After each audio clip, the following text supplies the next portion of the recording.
I've heard that your kids were really excited when you joined on to this film, and that their friends were really excited. Tell me a little bit about that experience. I've never been the cool dad in my kids' eyes. I've just been dad, but now we're talking world-class cool because I'm in one of their favorite movie franchises. They've had an opportunity to see some of the behind-the-scenes footage and the intercutting between their father voicing the character and the rendering of the character saying my words, and they're blown away. They can't wait till the movie comes out, and you know they're gonna have the opportunity to bring their friends, and yeah, it's a whole new world in my household. I have now taken my rightful place as the head of the family, as the cool dad who leads the charge. Yes. And I heard that you were getting a little bit mobbed at the playgrounds. You're like a superstar at the playgrounds now. Not at the playgrounds, but definitely there's an awareness out there that that Coach Benjamin, because I coach my kids' baseball team along with some other dads. Yeah, the word is out, and so yeah, it'll be a fun-filled summer with lots of play dates, I think, at our house.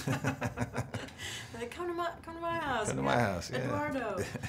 So let's talk about Eduardo. I saw the movie last night. Really fun. I thought Eduardo was so lovable and just open, and he sure loves to dance. He does. Can you tell me a little bit about Eduardo, sort of set him up for me? That's what I loved about Eduardo, is that he is a man that is expansive in every way imaginable. He's got a larger-than-life personality, very, very Latin in the sense that he's exuberant, quick to hug and to laugh and of course to dance. Just has a real zest for life. He's a family man. He owns a restaurant. So that was really fun for me to play. And what's interesting about the process is that, you know, I share qualities with Eduardo, not on that scale, of course, but I have a zest for life, I fancy. But you know, whatever you're bringing to the recording session and you think it's appropriate or enough, it ain't enough. What I discovered is that in the eyes of the director and the filmmakers is that more is more, not less is more. And that's usually been my approach, is less is more on camera. But in a recording session, bring everything you have, and even when you think you've reached your limit, it's not gonna be enough. Bring even more. So that was actually really freeing from an actor's point of view, to be able to go there, to be encouraged to go to a place you didn't think existed. And then, you know, of course, there's El Macho, who is a pretty hardcore villain. Tell me about the duality of playing those two characters.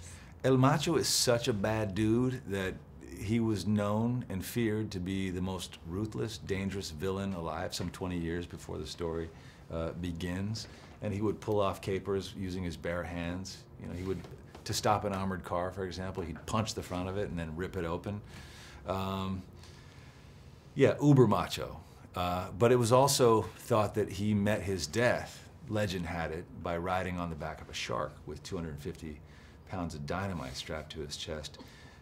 And if that wasn't enough, into the mouth of an active volcano.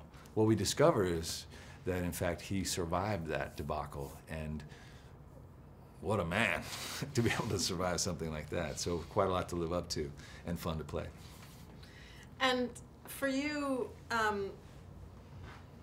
so I was at the screening last night. There was men, there was women, there was children there. Everybody was laughing, everybody was loving it. What do you think the broad appeal of these types of movies is, this franchise? It's supremely evident to me that it's a film that has something for everyone. And that's just not a marketing statement I'm making.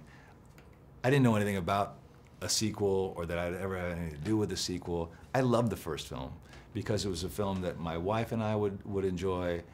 You know, there's subversive humor in it, and it's acerbic, and there's a kind of nastiness to it that's very mature, and yet it's also balanced with these adorable minions and this real humanity. I hate to even like go there, but there's a heart in the film that is undeniable. So to have at the heart of your story a man who aspires to be the most villainous person in the world and has got an evil side and wants to be diabolical, and even as he discovers, we discover that he in fact has a heart in there. That's a great journey to go on, and it's hilarious, you know. So the beauty of this sequel is it's a revisiting of those favorite characters, and circumstances, and yet it's a brand new story with the introduction of two brand new characters that keeps it fresh.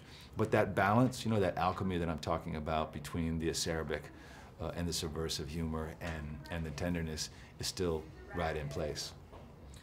And I felt like it really has more energy, more comedy, more action than the first one. So it kind of, you know, I think it sets the bar even higher. Well, if that's the case, it's certainly because there's a Latin presence now in the film, and it's hard to deny that, you know, with the Latin flair in place, it makes things altogether more enjoyable, perhaps. Spicier. It's spicier. No, I'm joking, obviously, but you know, who doesn't like a love story? You know, yes, there are villains and good guys and bad guys and cool gadgets and cool cars and everything else, but also what we find in the sequel is that Gru is on a hunt for love, and the prime candidate might be right in front of his eyes, and he doesn't even know it. So that's part of the fun too.